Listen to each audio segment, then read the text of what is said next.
Buenas tardes a los y las estudiantes de la Cátedra B de Derechos Humanos de la Facultad de Derecho de la UNT. En esta oportunidad les cuento que vamos a estar haciendo un breve análisis de lo que es la unidad número 16 del programa, que refiere a las categorías de libertad e integridad física.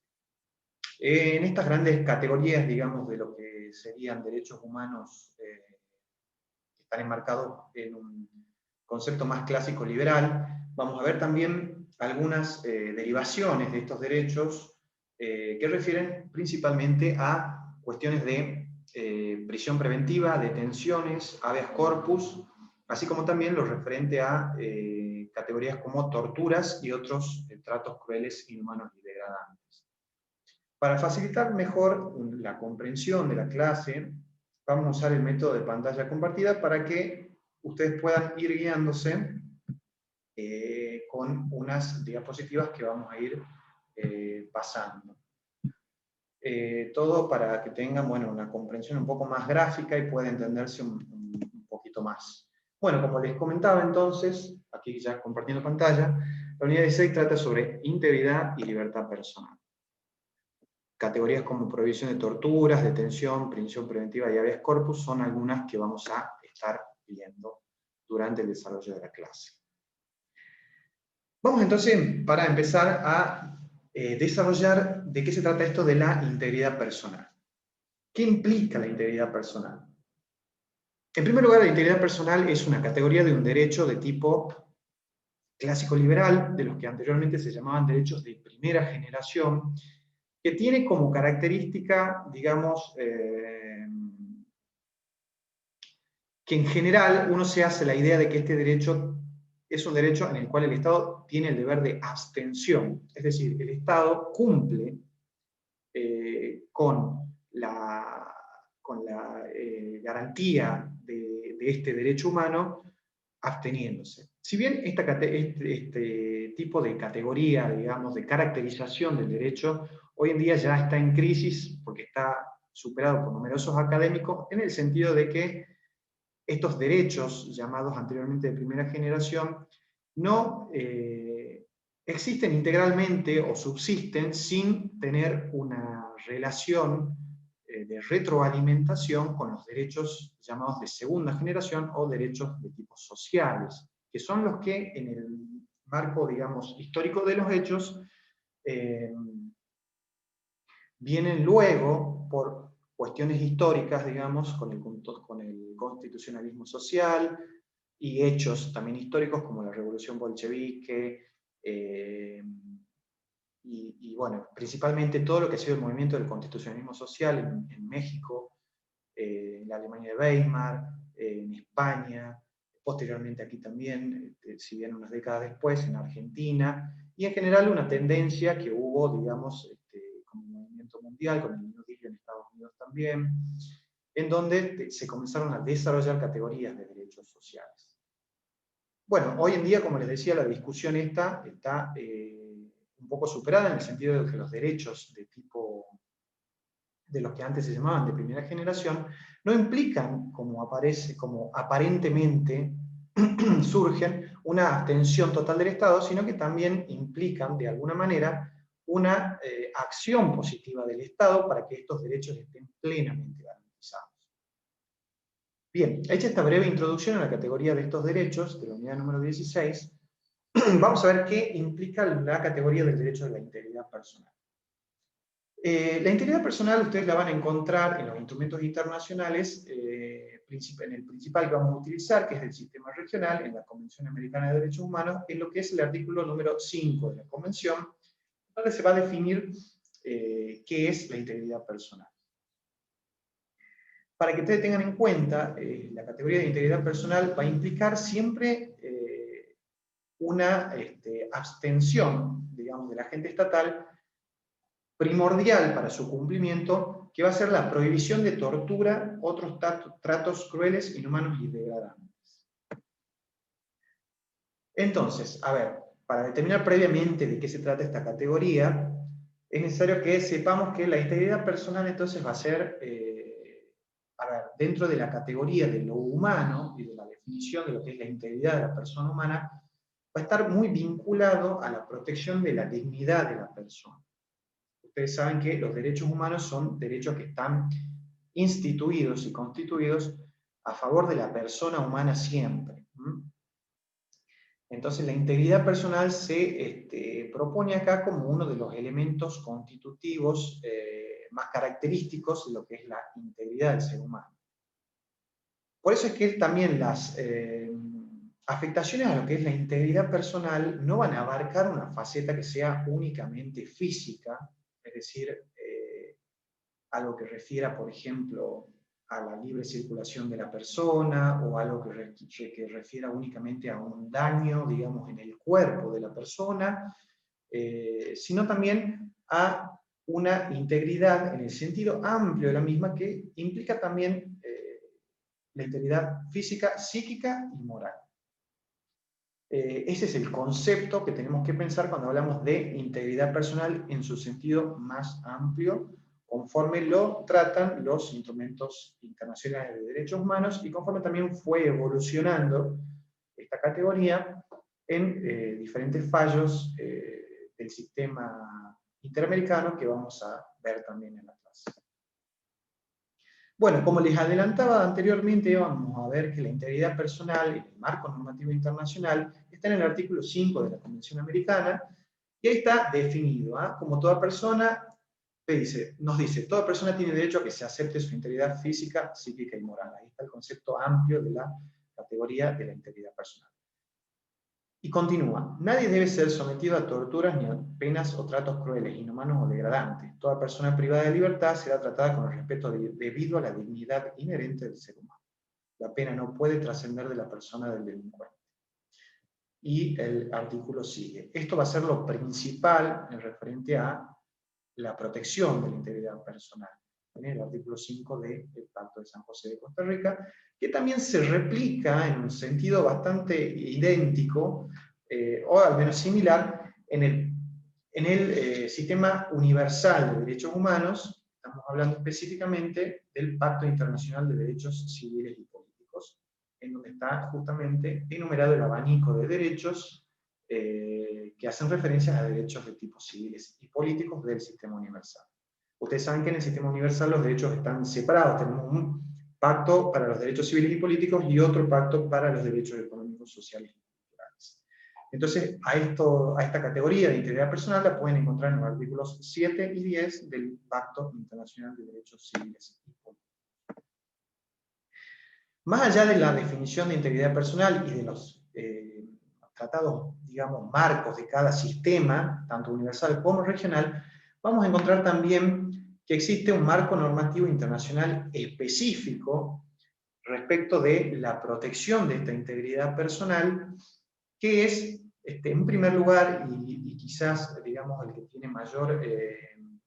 vamos a decir, jerarquía, no quizás, sino el que tiene mayor jerarquía, ya que tiene jerarquía de tipo constitucional, porque es uno de los tratados de derechos humanos incorporados en el artículo 75, inciso 22, que es la Convención contra la Tortura y otros tratos o penas crueles, inhumanos o degradantes. Ahí vamos a encontrar todo lo que hace a la protección de la integridad personal de un ser humano. También vamos a encontrar el protocolo facultativo de la Convención contra la Tortura y otros tratos o penas crueles, inhumanos o degradantes, que va a ser el protocolo que se deriva de esta convención madre, en donde vamos a analizar ya con mayores detalles, en lo sucesivo de esta clase, digamos, el contenido de lo que es este protocolo y lo que nos marca.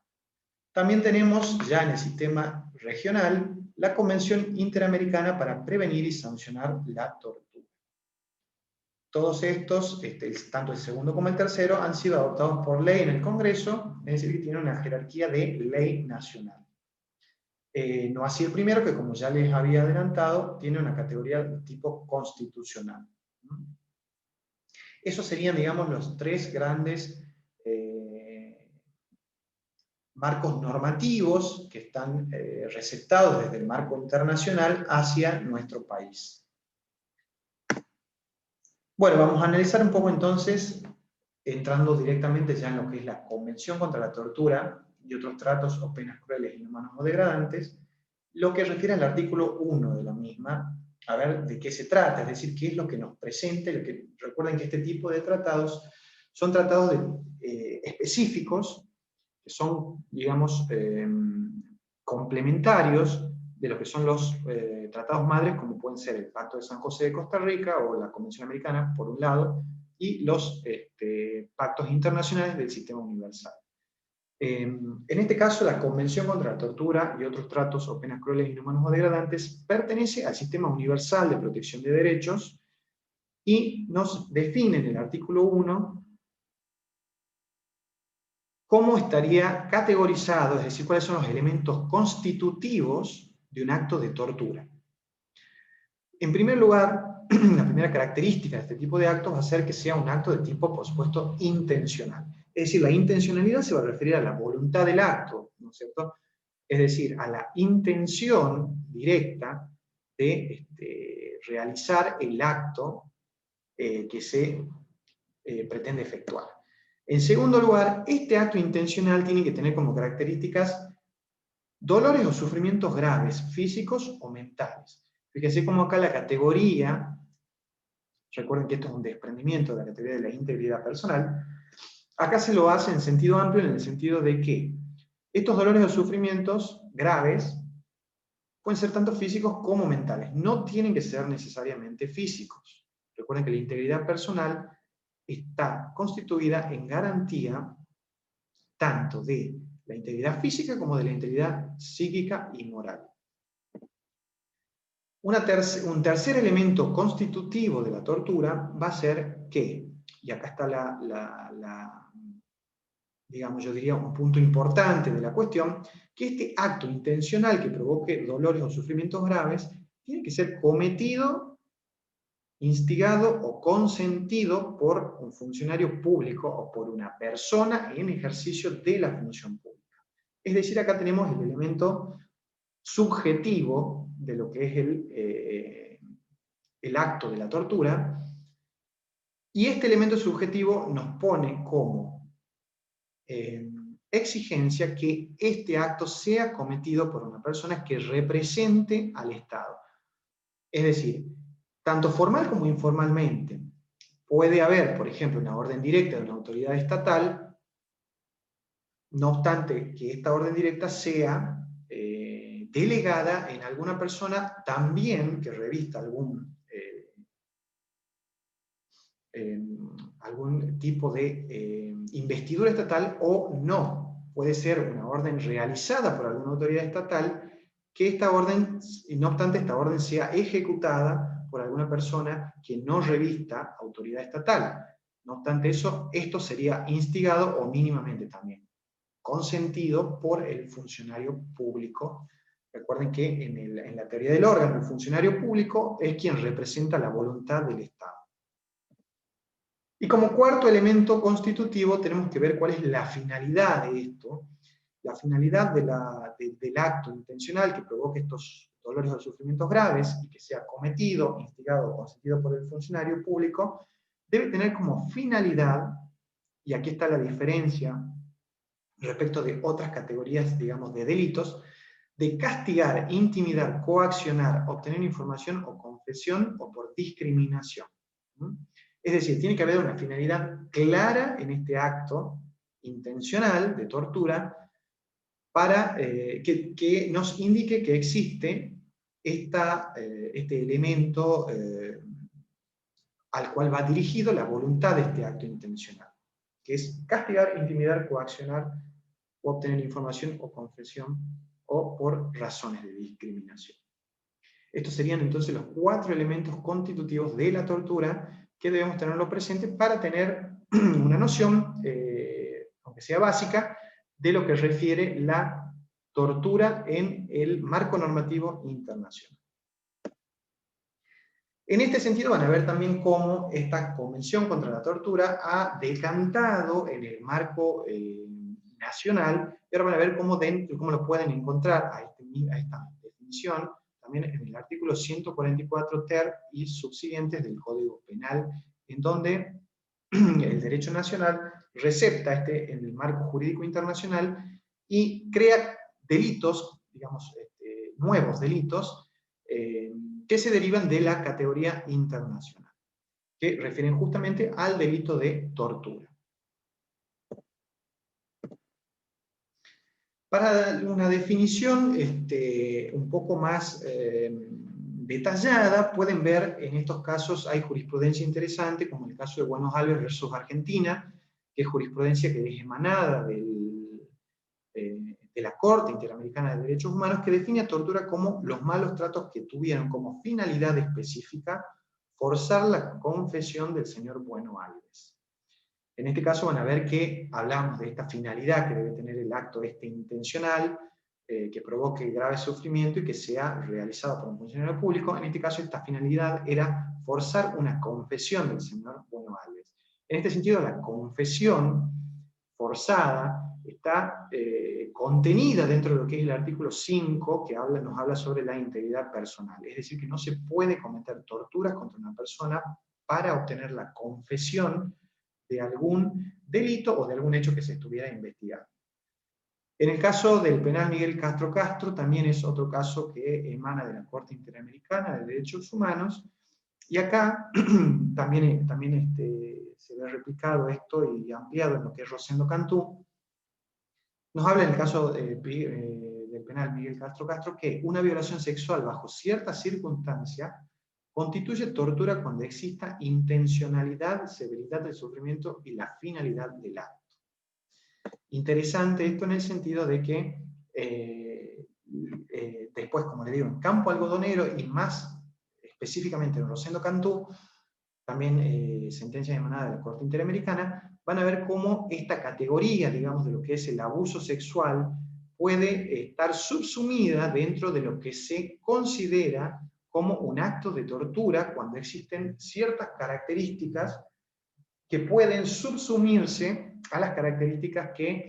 en las cuales se define al delito de tortura según la convención que hemos analizado recién en el artículo 1, la Convención contra la Tortura, y en el caso, por ejemplo, de Rosendo Cantú,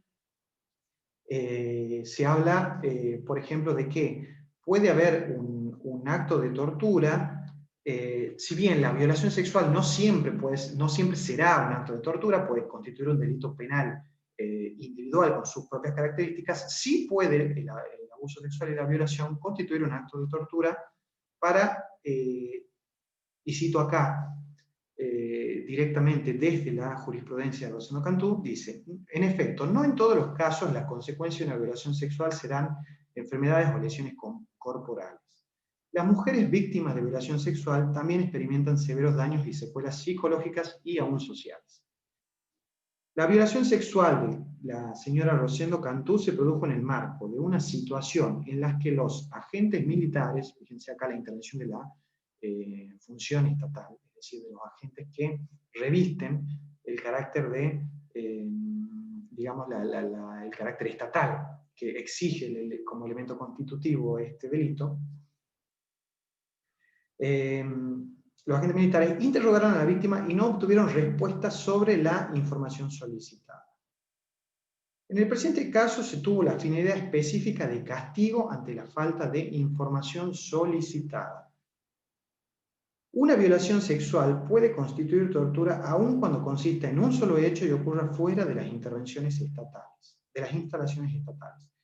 Esto es así ya que los elementos objetivos y subjetivos que califican un hecho como tortura, según lo que analizamos previamente, no se refieren ni a la acumulación de hechos ni al lugar donde el acto se realiza, sino a la intencionalidad, la severidad del sufrimiento y a la finalidad del acto. Requisitos que en el presente caso se encuentran cumplidos.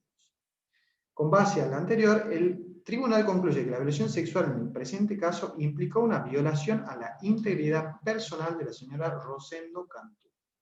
constituyendo en este sentido un acto de tortura en los términos de los artículos 5.2 de la Convención Americana y 2 de la Convención Interamericana para prevenir y sancionar la tortura. Es decir, acá vemos cómo la categoría de tortura va Es decir, puede adaptarse a diferentes hechos que prima facie no parecerían. No obstante, si uno hace una revisión mucho más profunda, se da cuenta que este tipo de actos son actos que trascienden, digamos, la intencionalidad y que van dirigidos también, es decir, más allá del acto inhumano, de un abuso, de una violación sexual, van dirigidos también a mermar la integridad personal en su sentido más amplio, es decir, en la estructura misma de la persona que recibe este tipo de acto violento. Fíjense, el artículo 16 de la Convención sobre Torturas y otros tratos o penas nos dicen que también existen otros tratos que no constituyen tortura, pero sí van a ser otros tratos y penas crueles, inhumanos o degradantes. Es decir, hay otros actos que constituyen tratos o penas crueles, inhumanos o degradantes y que no llegan a ser tortura, tal como define el artículo 1. Lo que sí tienen que ser también cometidas por un funcionario público. En este sentido, para actos que no sean específicamente tortura, sino que sean otros tratos y penas crueles, inhumanas y degradantes, tenemos jurisprudencia, por ejemplo, en el caso Loaiza Tamayo versus Perú, que nos dice que hay turbaciones psíquicas durante los interrogatorios, pueden ser considerados tratos inhumanos, porque son tratos que violentan a la integridad personal. El carácter degradante se va a expresar en un sentimiento de miedo, ansia e inferioridad con el fin de humillar o degradar. En Rosendo Cantú y otras, que era la que hablábamos recién también, nos dice que para analizar la severidad del sufrimiento se debe tomar en cuenta las características del trato, tales como la duración, el método utilizado, es decir, uno de los elementos que es la gravedad del sufrimiento ocasionado, se pueden ver diferentes variables a los fines de merituar esto, que serían la duración, el método utilizado, modo en que fue infligido el padecimiento, efectos físicos y mentales que pueden causar, así como las condiciones de la persona que padece el sufrimiento. No es lo mismo, quizá, un hombre que una mujer en diferentes contextos. Por supuesto que no será lo mismo una persona mayor que un niño, como tampoco alguna categoría de vulnerabilidad, como puede ser la pobreza, como puede ser la pertenencia, digamos, a una minoría racial, etc. Bueno, en lo que hace a los organismos de protección del sistema universal, en esta categoría de lo que es la tortura, vamos a ver que existe, como ya adelantábamos un poco anteriormente, la Convención contra la Tortura y otros actos o penas crueles, inhumanos o degradantes, recuerdo, de categoría constitucional, por incorporación del artículo 75, inciso 22, y en este instrumento internacional se crea lo que se denomina el Comité contra la Tortura. Este Comité contra la Tortura tiene un sistema de funcionamiento. Recuerden que, para hacer un repaso general, recuerden que cada instrumento o tratado internacional va a tener un comité que ejecute lo que estos instrumentos internacionales intentan garantizar. En este caso, es el Comité contra la Tortura, que funciona con un sistema de informes periódicos con el Estado. Recuerden que esto es del Sistema Universal, y este informe periódico se va a basar en una, no vamos a ir a los detalles de esto, pero es como para dar un panorama general, un sistema en el cual el Estado presenta informes periódicos a este Comité contra la Tortura, que funciona dentro del marco de la Organización de Naciones Unidas, y tiene también como segundo método de funcionamiento el sistema de casos particulares, que es un sistema de quejas particulares. Esto lo van a ver definido dentro de lo que es el tratado, y cómo el comité funciona para algunos, no para algunos, perdón, sino para todos los casos que quedan subsumidos en el sistema de tortura, tanto en el sistema de informes como en el sistema de quejas particulares. Luego tenemos también el protocolo facultativo de la Convención contra la Tortura y otros tratos o penas crueles, inhumanos o degradantes, y ahí se crea lo que se llama el Subcomité para la Prevención de la Tortura. Este es uno de los comités que se encuentran en funcionamiento también bajo la órbita de Naciones Unidas, Y este subcomité tiene como eje rector vamos a decir, un sistema más que de denuncias y de ejecución, un sistema que va a tener la característica de ser preventivo. Es decir, este subcomité va a funcionar haciendo visitas a lugares de detención de personas, así como también asesoramiento sobre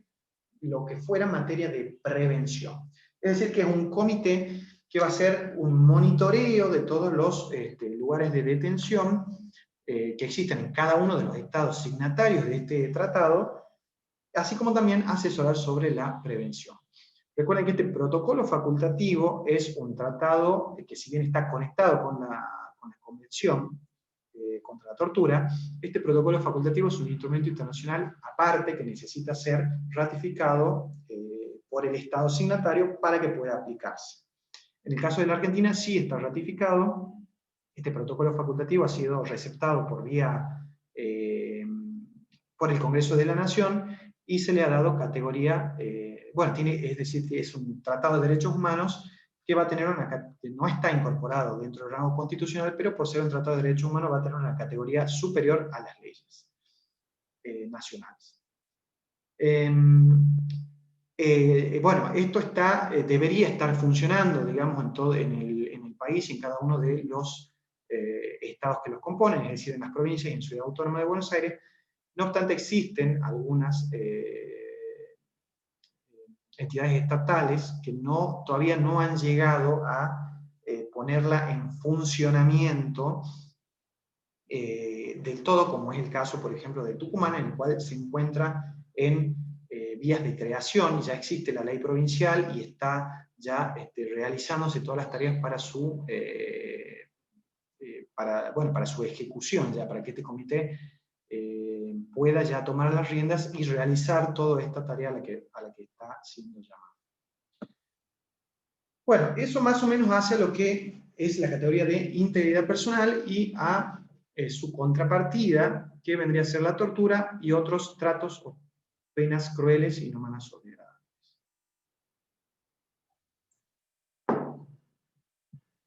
En segundo lugar, vamos ahora a analizar un poco lo que refiere a la libertad personal.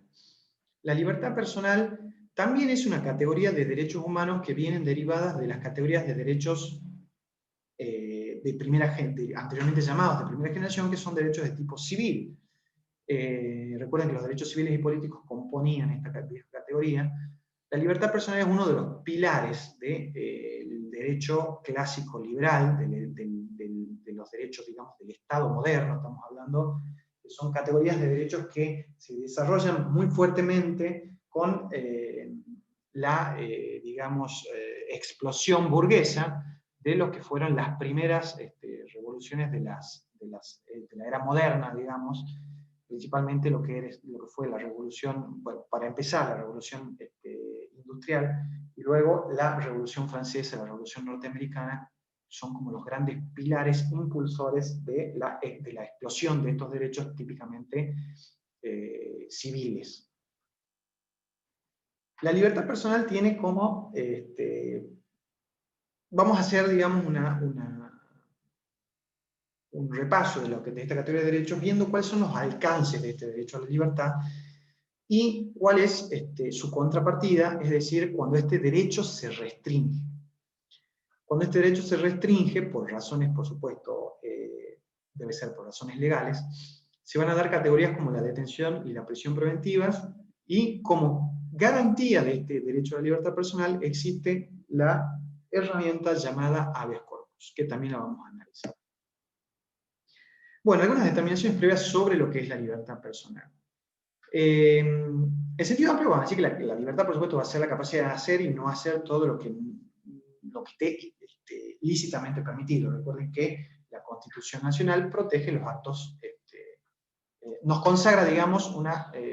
categoría que nos dice que todo aquello que no está prohibido va a estar permitido.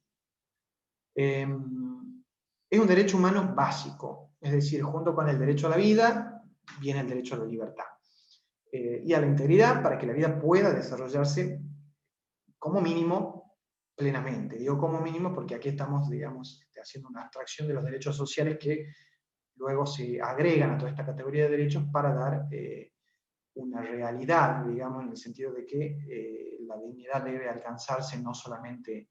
con una atención del Estado, sino también con una intervención necesaria en distintos grupos vulnerables que lo vayan determinando. Bueno, va a ser un derecho humano básico, un atributo de la persona, ¿no? Por eso es una, digamos, se va a proyectar en todos los derechos humanos la libertad personal. Por supuesto, va a ser el estado natural de la persona. El artículo 7 define específicamente la libertad física y la consagra en términos generales el derecho a la libertad y a la seguridad. Y las garantías que se van a desprender de esta libertad y seguridad, que entre ellas va a mencionar, por ejemplo, el habeas corpus, como una herramienta, como una garantía para la protección de esta categoría de derechos. En el marco normativo internacional, la libertad personal nos va a aparecer enunciada en el artículo 7. Ahí va a estar la extensa definición, yo no la voy a leer ahora para que ustedes después puedan leerla ya en privado. En general nos va a decir que toda persona tiene derecho a la libertad y va a describir en sus diferentes incisos distintas categorías de las cuales se desprenden cuestiones que vamos a ir analizando que hacen a la detención, a la prisión preventiva y el derecho a recurrir a un juez y al habeas corpus. Y bueno, y otras categorías, digamos, puntuales que hacen referencia a la libertad. En igual sentido, en el sistema universal van a ver esto en el artículo 9 del Pacto Internacional de Derechos Civiles y Políticos. Para analizar el artículo 7 de la CAD, vamos a ver que hay dos tipos de regulaciones diferenciadas. Una va a ser general y la otra va a ser específica, ¿no? La primera nos dice, toda persona tiene el derecho a la libertad y a la seguridad personal. Es decir, ese es el principio consagrado y el principio el cual el Estado debe garantizarnos a nosotros su vigencia. Esa es la regulación general. Después empieza a circunscribir distintas categorías y en el 7.2 nos va a hablar de que existe un derecho a no ser privado de la libertad ilegalmente. Es decir, que hay una garantía primaria, ¿no es cierto?, que es el de la libertad personal, por un lado, y tenemos por otro lado una reserva de ley, que es que únicamente se va a poder coartar este derecho a la libertad personal a través de una ley, ya que nos dice que el derecho a no ser privado ilegalmente, su contrapartida va a ser que se puede ser privado de la libertad siempre que lo fuera por una ley. Es decir, que únicamente a través de una ley puede afectarse el derecho a la libertad personal. Por supuesto, esta ley va a responder también a una categoría de razonabilidad, no únicamente de formalidad, sino que también necesita una razonabilidad para su implementación. También lo vamos a ir viendo. Bueno, acá pueden ver en jurisprudencia, si quieren ahondar un poco, en Chaparro Álvarez y otro versus Ecuador, que habla sobre esta reserva de ley respecto al derecho a la libertad personal. En el artículo 7.3 vamos a ver que no solo no se puede ser privado de la libertad sin orden de ley, sino que también consagra la garantía de que no se puede ser privado de la libertad arbitrariamente. Este es el criterio material del que yo hablaba recién, que es un escalón más de la formalidad legal que nos exige el artículo 7.2 y que nos habla de un derecho a no ser privado de libertad arbitrariamente, como criterio material. Es decir, que no va a ser suficiente que una detención se lleve a cabo conforme a lo prescrito por la ley, sino que a la normatividad se va a tener que ajustar principios, que son principios de tipo materiales, de razonabilidad y de proporcionalidad. Es decir, que a esta razonabilidad y proporcionalidad tenemos que sumarle a la categoría la categoría formal de la ley. Es decir, a ver, un ejemplo claro, si yo digo que el Congreso de la Nación puede sancionar una ley que nos diga que todas las personas que porten camisa van a ser privadas de la libertad. Por supuesto que esta ley, si bien es una ley formal, Va a ser una ley que no va a responder a estándares de razonabilidad y por ende tampoco de proporcionalidad, porque no existe, digamos, una justificación material que nos haga operativa esta formalidad legal. Entonces, a la categoría de la formalidad legal siempre va, la Convención Americana nos exige que le unamos la categoría de la no arbitrariedad, es la famosa doctrina de la no arbitrariedad en los actos estatales. Esto lo pueden ver en el caso Chaparro Álvarez y también en el caso Bulacio, que ya hemos también repasado esta fase.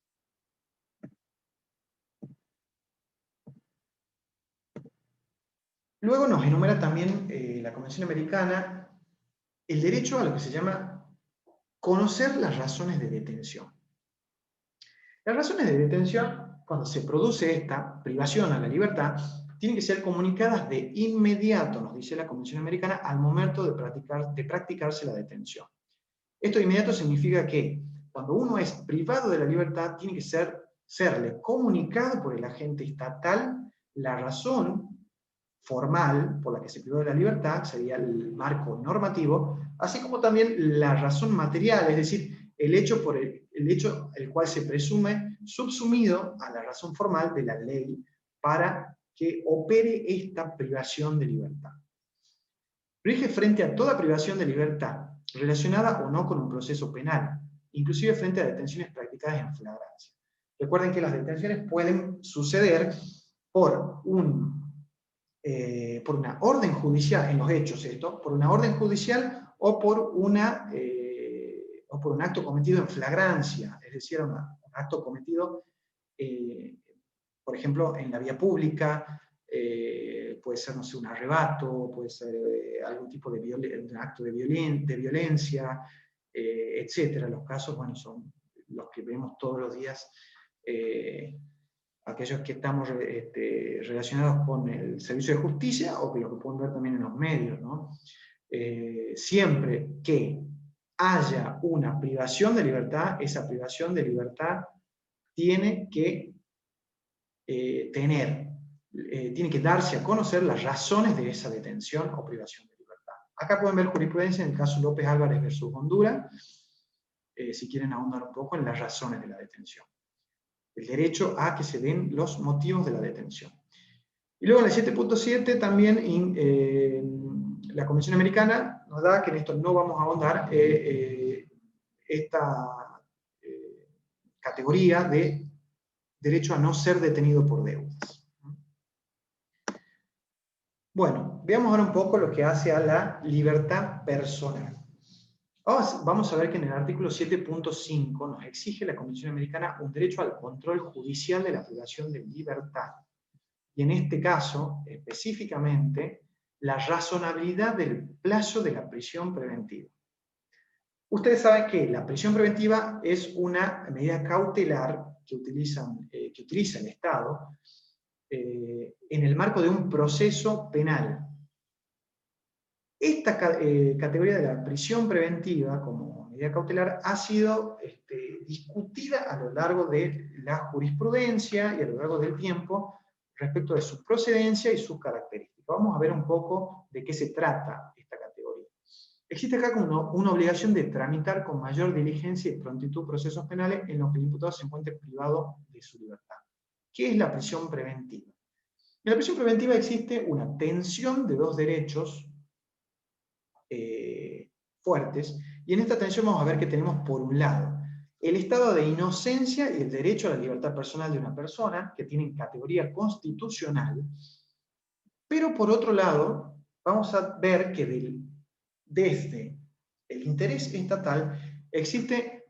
va a tener que existir indicios suficientes que permitan suponer razonablemente la culpabilidad de la persona sometida al proceso. Si bien esto coexiste a la par del estado de inocencia, estos indicios suficientes se van a entender como una probabilidad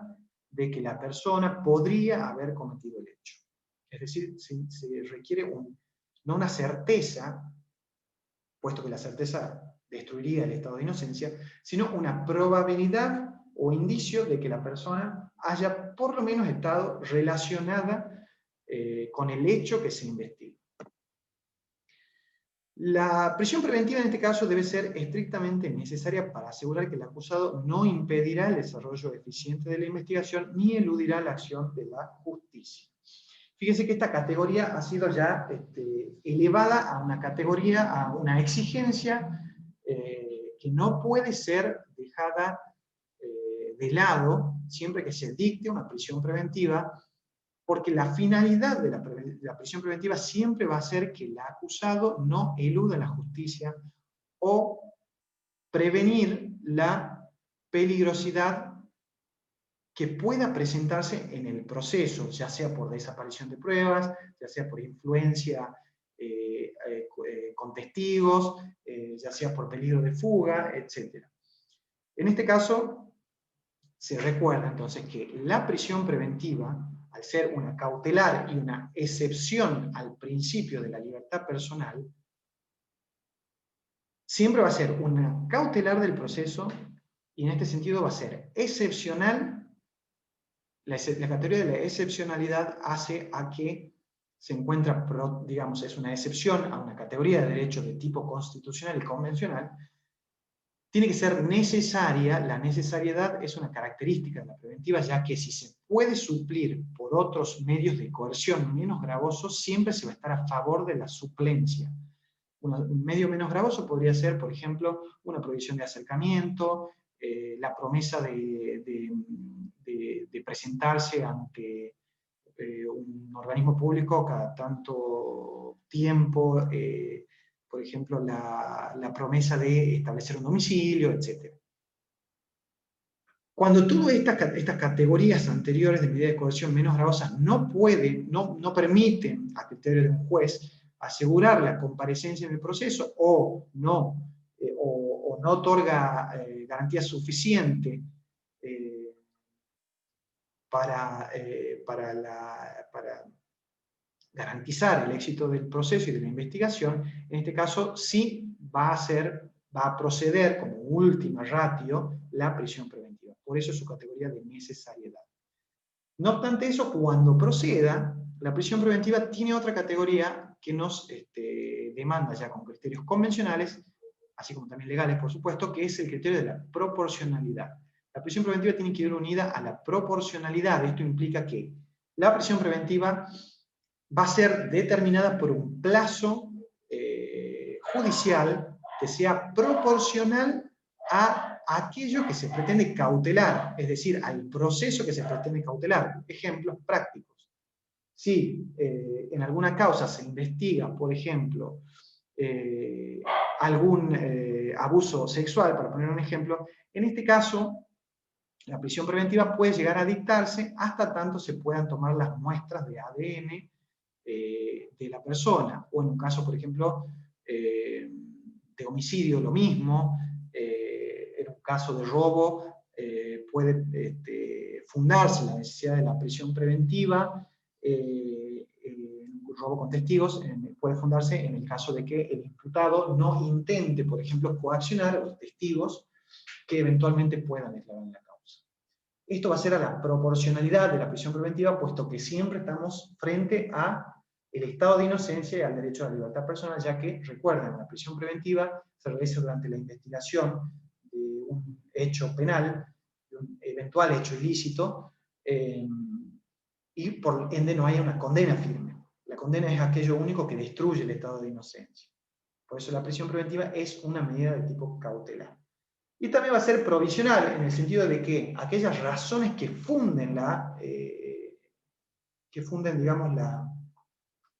la procedencia de una prisión preventiva pueden, en el transcurso del tiempo, desaparecer, en el sentido de que ya el imputado no presente peligrosidad procesal, de que ya se hayan recabado las pruebas necesarias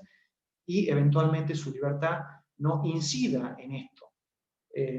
no incida, digamos, en la finalidad del proceso. En ese caso, la prisión preventiva se habla de que siempre va a tener un carácter de tipo provisional y en este sentido siempre puede ser, siempre debe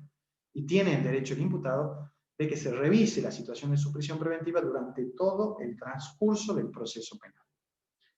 Acá, bueno, hay jurisprudencia variada, pueden ver, por ejemplo, el caso Barreta Leiva versus Venezuela y el caso Bayarri versus Argentina, que nos va a hacer una exposición mucho más específica sobre la categoría de la prisión preventiva, sus requisitos y un desarrollo, digamos, teórico un poco más acabado. También el caso Suárez Rosero versus Ecuador. Bien, dicho esto sobre la prisión preventiva, vamos a ver el derecho a recurrir sobre la licitud de la detención ante una autoridad judicial, que nos habla el artículo 7.6. En este caso, en el 7.6, vamos a ver que existe un derecho a recurrir sobre la licitud de la detención ante una autoridad judicial. Esto, ¿cómo puede llegar a ejecutarse? Es decir, en los hechos, ¿cómo puedo hacer yo valer este derecho? La respuesta sería que este derecho se hace valer a través de lo que se denomina un habeas corpus. El habeas corpus va a ser siempre una garantía de la persona humana frente a la autoridad estatal. En este sentido, el habeas corpus vamos a ver que es una garantía en manos de cualquier persona que esté privada de la libertad por cualquier razón o, ya privada de la libertad, sufre un agravamiento en las condiciones de detención. Este va a ser un habeas corpus de tipo correctivo. También procede el habeas corpus como garantía para caso de una amenaza inminente a su libertad. Es decir, que la persona no se encuentre privada de la libertad o agravada en sus condiciones de privación, sino para cuando existan indicios de una amenaza inminente a su privación de libertad, como pueden ser, por ejemplo, una persecución que pueda sufrir la persona, algún tipo de amenaza, o alguna, digamos, restricción parcial a su locomoción, etc. Para estos casos procede un habeas corpus que se denomina preventivo. Y asimismo también para el menoscabo a la integridad física. Un habeas corpus siempre, como principio, va a ser una herramienta que sea judicial, que sea sencilla, ante autoridad judicial, expedita y efectiva. Según la Corte Interamericana de Derechos Humanos en su opinión consultiva número 9, el habeas corpus va a ser un medio para controlar judicialmente el derecho a la libertad e integridad de la persona, impedir su desaparición o la indeterminación de su lugar de detención, así como para protegerla contra la tortura u otros tratos o penas crueles, inhumanas o degradantes. Fíjense cómo ahí en la opinión consultiva nos hace un pantallazo general de todas aquellas situaciones a las que puede recurrir una persona presentando un habeas corpus. El habeas corpus como categoría, como garantía de la libertad personal y de la integridad física, se encuentra contenido en la normativa nacional, en la normativa nacional, internacional también, en la Convención Americana de Derechos Humanos 7.6, que es el que acabamos de ver, en la nacional, en la Constitución, en el artículo 43 infine, es agregada a partir de la reforma del año 94, en el capítulo de los nuevos derechos y garantías, y en el ámbito legal, digamos, nacional, es la ley 23.098. Ahí van a poder consultar, si ustedes quieren, con mayores detalles, el marco normativo nacional de esta garantía. En la jurisprudencia, aparte del habeas corpus, se ha extendido vamos a decir así, su marco de protección en el caso Berbisky Horacio sobre habeas corpus del año 2005, en el cual se crea jurisprudencialmente la categoría del habeas corpus colectivo. Este es un caso también interesante para aquellos que quieran ahondar en lo que hace al habeas corpus colectivo correctivo en este caso. Esto también es interesante porque se replicó luego en la provincia con algo que ya vamos a ver. En la normativa provincial lo van a encontrar en la Constitución Provincial, que está expresada en el artículo 35 y 36, y en el Código Procesal Constitucional de Tucumán, en el artículo 32 y subsiguiente. Ahí está especificado detalladamente cómo procede un habeas corpus en la provincia. Y en jurisprudencia ha habido también un desarrollo en el habeas corpus colectivo en el caso de el habeas corpus correctivo que presentaron los fiscales de instrucción en el año 2015 en la provincia de Tucumán. 0615, fiscal de instrucción, cuarta y octava sobre habeas corpus correctivo. que vamos a ver en detalle a continuación. En este caso, el habeas corpus colectivo correctivo de la provincia de Tucumán había sido interpuesto por 2 fiscales de instrucción en lo penal. Fíjense lo paradójico de esto, porque los fiscales representan la acción estatal. No obstante, ellos, ante la situación de tener colmadas las comisarías para personas con prisión preventiva, es decir, que estas personas con prisión preventiva no eran trasladadas a Villa Urquiza, digamos, a la penitenciaría, sino que estas personas estaban alojadas en comisaría. Por esto se interpone en el año 2015 este habeas corpus correctivo. Las causas que llevaron a este habeas corpus colectivo correctivo han sido múltiples y constantes respuestas negativas del penal de Villa Urquiza que invocaban superpoblación carcelaria y mantenían a los procesados alojados en distintas comisarías de la provincia. La situación era, en aquel año 2015, que había una cantidad de personas alojadas en dependencias policiales, así como que podían ser en calidad tanto de detenidos como procesados por prisión preventiva, que ascendía al número de 676 personas, sumada a 69 personas al momento del informe en virtud de la ley de contravenciones. Recuerden que la ley de contravenciones también ya la hemos visto en otra clase, habilita a la detención de una persona contraventora en la comisaría. Así como también entre 15 a 25 personas por habitación en las comisarías, es decir, que se encontraban en condiciones de hacinamiento. Por esta razón, por esta situación, las fiscalías de instrucción, estos fiscales de instrucción deciden interponer este habeas corpus colectivo correctivo. Por supuesto, como es un habeas corpus que está interpuesto en forma colectiva contra todas estas personas, todas aquellas, este habeas corpus correctivo colectivo va a tener va a ser de competencia exclusiva de la Corte Suprema de Tucumán. En este sentido, la Corte Suprema de Tucumán dicta una sentencia en toda esta situación que existía en ese momento, exhortando al Poder Ejecutivo a que reglamente la Ley 8523 que creaba la Comisión Provincial de Prevención contra la Tortura, que ya la habíamos visto también en esta clase recientemente, que se desprende de este subcomité para la prevención de la tortura que está creada en el marco del protocolo facultativo de la Convención contra la Tortura. Que hasta ese momento la ley, en el año 2015, no se encontraba reglamentada. Actualmente sí se encuentra reglamentada y se encuentra en proceso de creación esta comisión provincial.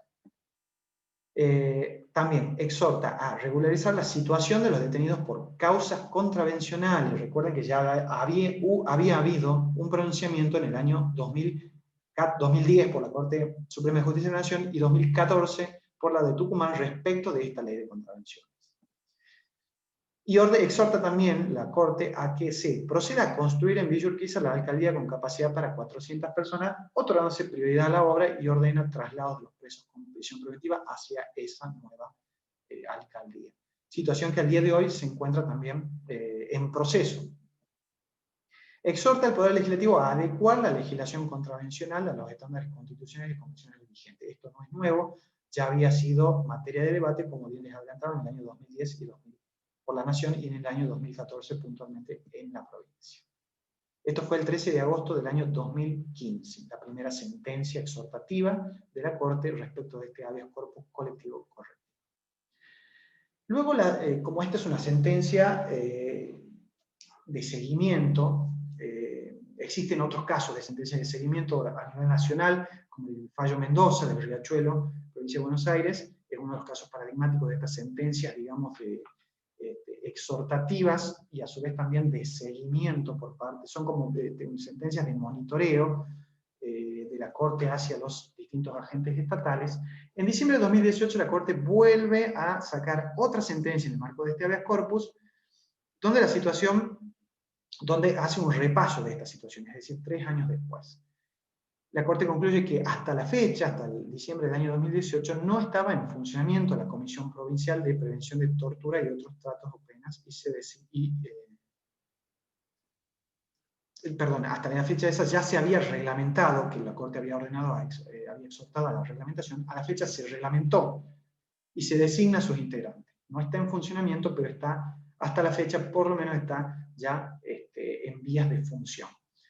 Sobre las contravenciones, el Ministerio de Seguridad Ciudadana presentó un proyecto de Código de Convivencia, pero tampoco hasta el momento la legislatura se ha pronunciado sobre la derogación o la modificación de la actual ley de contravenciones policiales, como ya hemos repasado también en la unidad número 7. Existe también un compromiso de construcción de una nueva alcaldía con capacidad para 400 personas. Sobre esto,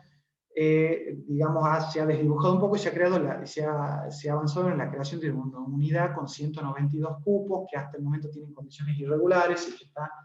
todavía debatiéndose respecto de su aplicación. La Corte Suprema expresa en el año 2018 la imposibilidad del Poder Ejecutivo de avanzar en la regularización y en la mejora de la situación carcelaria, y resuelve entonces exhortar nuevamente tanto al Poder Legislativo como al Poder Ejecutivo de la provincia. Bueno, luego de esto han habido, digamos, sucesivos tratamientos respecto de lo que fue esta sentencia, digamos, exhortativa de la Corte, y al día de la fecha, como bien yo les comentaba, se está trabajando en poder llegar a cumplimentar estos requisitos de tener a las personas que sean privadas de libertad con prisión preventiva, ya que su estado de inocencia no destruido por una sentencia de condena los ampara constitucionalmente. La provincia, a raíz de esta discusión, digamos, podríamos decir, dialógica de los poderes, porque tiene una corte en donde analiza una situación y te plantea cuál es el marco normativo que debería llevarse a cabo, y el Poder Legislativo, por un lado, recibiendo, digamos, o realizando estas propuestas de modificación, hasta el día infructuosas, pero recibiendo estas propuestas de modificación, y el Poder Ejecutivo, por otro lado, tratando de adecuar, digamos, su administración al marco normativo internacional, con lo que fue, por ejemplo, el avance de la creación de esta comisión para la prevención de la tortura. Por supuesto, estos son sistemas dialógicos, digamos, entre los poderes del Estado, y lamentablemente no tienen una respuesta como debería serlo, no tienen una respuesta digamos, instantánea, sino que está, bueno, en este sistema dialógico la cuestión se está construyendo a medida que este diálogo, digamos, entre los poderes se va dando.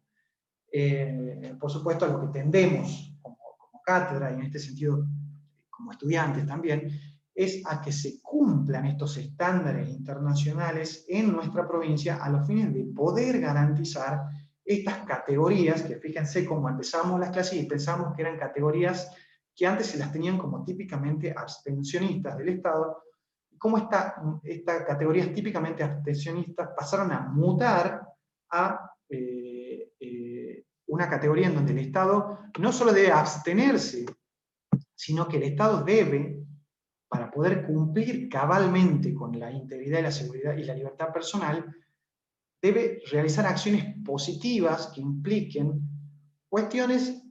del día a día, como hemos visto ya, que son el funcionamiento de órganos judiciales que puedan receptar habeas corpus, la creación de unidades carcelarias suficientes para personas que estén privadas de libertad por prisión preventiva, en vistas de tutelar el estado de inocencia, que aún las condiciones que las personas que tengan una condena tengan condiciones humanas que garanticen su integridad personal, en el sentido de que no tengan, que no estén sumergidas en condiciones de hacinamiento, por ejemplo, y por supuesto también, fíjese lo de la transversalidad, el tema que refiere a las contravenciones policiales y su inconstitucionalidad ya declarada por la Corte Suprema tanto de la Nación como de la provincia, y la falta de adecuación de esa normativa con los estándares internacionales, situaciones que al día de la fecha no se encuentran del todo concluidas, y en las cuales el Estado debe seguir esforzándose a los fines de garantizar la plenitud de estos derechos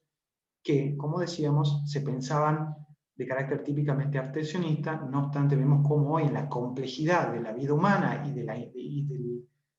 la intervención del Estado con esta explosión, digamos, de los derechos ya en general sociales y colectivos, el Estado ya debe brindar respuestas a estas situaciones que todavía no están solucionadas